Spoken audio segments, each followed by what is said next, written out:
ਸ਼੍ਰੀ ਅਕਾਲ, ਮੈਂ ਰੀਨਾ ਧੀਮਾਨ। ਤੁਸੀਂ ਦੇਖ ਰਹੇ ਹੋ ਪੰਜਾਬ ਚੈਨਲ। ਗੱਲ ਕਰਾਂਗੇ ਸਾਬਕਾ ਮੁੱਖ ਮੰਤਰੀ ਚਰਨਜੀਤ ਸਿੰਘ ਚੰਨੀ ਨੂੰ ਲੈ ਕੇ, ਜਿਨ੍ਹਾਂ ਨੇ ਬੀਤੇ ਦਿਨੀ ਭਾਜਪਾ ਨੂੰ ਲੈ ਕੇ ਬਿਆਨ ਦਿੱਤਾ, ਜਿਸ ਦੇ ਵਿੱਚ ਉਹਨਾਂ ਦਾ ਕਹਿਣਾ ਹੈ ਕਿ ਜਿਹੜਾ ਪੁੰਛ ਦੇ ਵਿੱਚ ਅੱਤਵਾਦੀ ਹਮਲਾ ਹੋਇਆ, ਇਹ ਜਿਹੜਾ ਕਿ ਜਾਣਬੁੱਝ ਕੇ ਕਰਵਾਇਆ ਜਾਂਦਾ। ਜਦੋਂ ਵੀ ਵੋਟਾਂ ਆਉਂਦੇ ਨੇ ਤਾਂ ਇਸ ਦਾ ਲਾਹਾ ਲੈਣ ਦੇ ਵਾਸਤੇ ਅਜਿਹੇ ਹਮਲੇ ਕਰਵਾਏ ਜਾਂਦੇ ਨੇ, ਜਿਸ ਨੂੰ ਲੈ ਕੇ ਇਸ ਦੇ ਉੱਤੇ ਕੇਂਦਰੀ ਮੰਤਰੀ अनुराग ठाकुर ने साबका मुख मंत्री चरणजीत सिंह चन्नी के इस बयान की निखेधी की है। उन्होंने कहा कि अजिही बयानबाजी देख के इस तो चन्नी की जिहड़ी कि मानसिकता वह जाहिर होंदी है। और बीजेपी सर, जो पूंछ में हमला हुआ है बीते शनिवार, जिसमें एक जवान शहीद हो गया, 4 घायल हुए हैं, तो उन्होंने कहा है कि पूंछ में जो हमला हुआ है यार माइक चले कर यार, हमला नहीं है, ये स्टंट है। और जब चुनाव आते हैं तो बीजेपी ऐसे स्टंट करवाती है।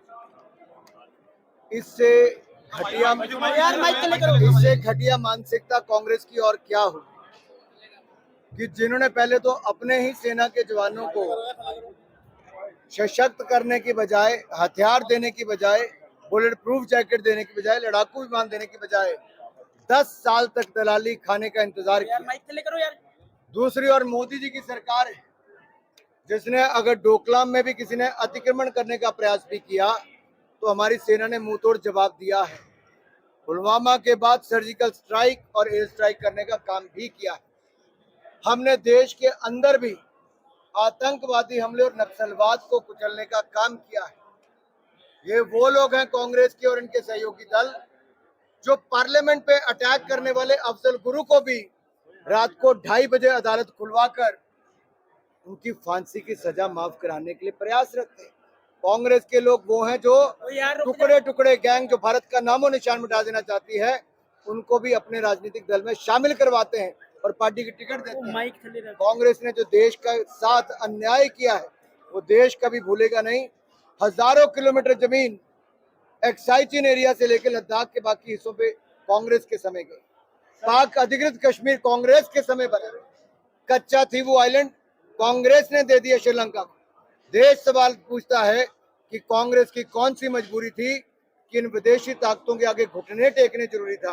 और आज भी कांग्रेस जो बात कहती है और कांग्रेस के सहयोगी दल कि परमाणु हथियारों को नष्ट कर दो, इसका मतलब भारत और भारत की सेना को कमजोर करना चाहते हैं।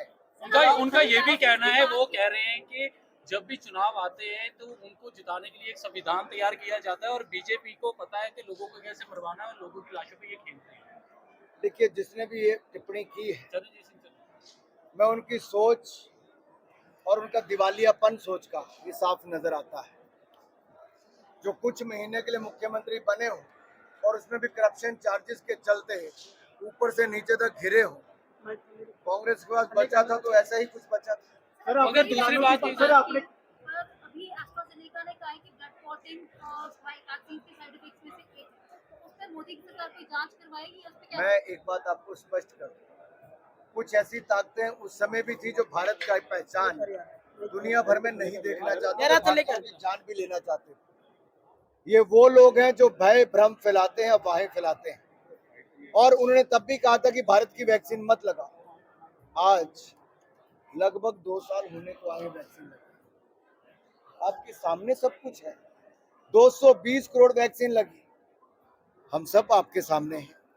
देश के लोगों की जान बची है, महामारी से भी बचाया, भूखमरी से बचाया। और वैज्ञानिकों ने और जो एक्सपर्ट्स हैं बहुत स्पष्ट कहा है कि 10 लाख से ज्यादा वैक्सीन में से भी मात्र 6-7 पे ऊपर जाके मुश्किल से कहीं पर इस तरह की कोई दिखता है। तो आप कल्पना तो कीजिए क्या कह रहे हैं। आप कोई भी डोज देते हैं, कुछ भी दवाई खाते हैं, उसका कोई ना कोई साइड इफेक्ट वैसे भी होता होगा, लेकिन इसको बिल्कुल स्पष्ट तौर पर वैज्ञानिकों ने भी कहा, एक्सपर्ट्स ने भी कहा और देश के सामने सच्चाई को लाए। लेकिन कुछ लोग हैं राजनीति करना चाहते हैं, उनको करने दी। अच्छा, राहुल गांधी चरणजीत सिंह चन्नी ने कहा है कि भाजपा का जो विरोध हो रहा है वो इसलिए हो रहा है कि ये किसानों के खिलाफ है, किसानों को खत्म करना चाहता है, किसानी को खत्म करना चाहता है और जो पंजाब की अर्थव्यवस्था है उसे तितर बितर करना चाहता है। मैं एक सवाल पूछता हूँ और मैं पंजाबी में बोलना चाहता हूँ।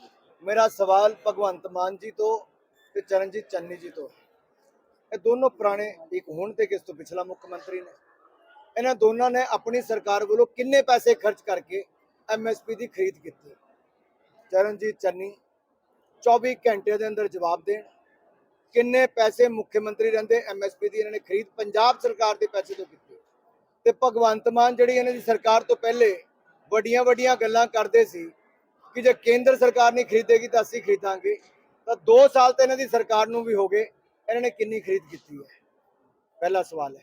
ਦੂਜੇ ਪਾਸੇ ਭਾਰਤੀ ਜਨਤਾ ਪਾਰਟੀ ਦੀ ਮੋਦੀ ਜੀ ਦੀ ਸਰਕਾਰ ਨੇ ਕਾਂਗਰਸ ਦੇ ਮੁਕਾਬਲੇ कांग्रेस ने 5.5 लाख करोड़ की खरीद की, मोदी सरकार ने 12,84,000 करोड़ की खरीद की, लगभग 3 गुना ज्यादा।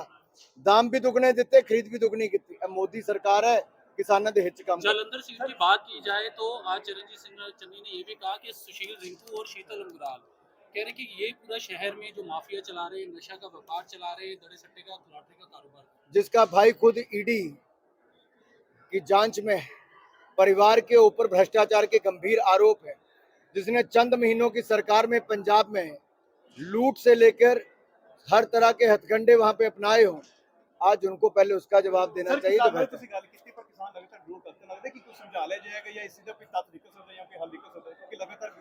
मेरा मीडिया के मित्रों से आग्रह है कि आप ये सारे आंकड़े किसान भाइयों को बताइए कि भाजपा ने ही किसान का विकास